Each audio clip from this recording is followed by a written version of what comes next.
Hi everyone, welcome back to another macrame tutorial. Today we're going to be making a single strand braid and a double strand braid, also known as caterpillar knots. So here we can see we've got our macrame cord. So we're going to take the tails of the macrame cord and we are going to cross them over the cord that's attached onto the board, like so. Then we're going to push the cords underneath and pull them through the loop. Then, using the direction that the cord is going in, we are then going to twist the loop in the same direction. So we've almost crossed it over. Then we're going to take the tails of cord and we're going to put them over the top of the loop and push them through and pull them out the other side. Then, using the direction again that the tails are going in, twist over the cords, then taking the tails, pop them over the top and pull them through the hoop, then twist over the cords again, pop the cords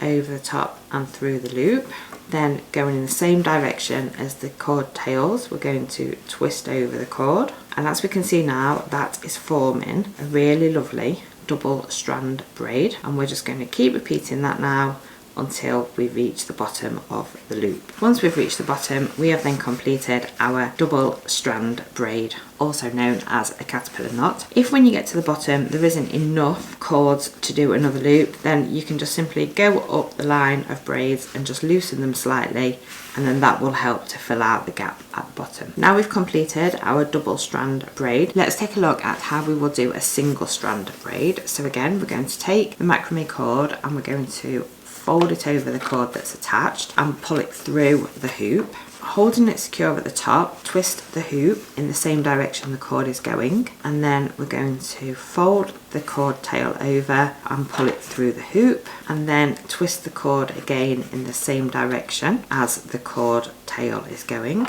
Then taking the cord tail, pop it over the cord and pull it through the hoop, twist the cord, and again we can see now that's forming our braid. And we're just going to keep repeating this again until we have closed up the loop. And once we get to the bottom, we're just going to push the braid through the final time to complete our single strand braid. And that's how easy it is to make a single strand braid and a double strand braid. Thank you very much for watching. See you again next time.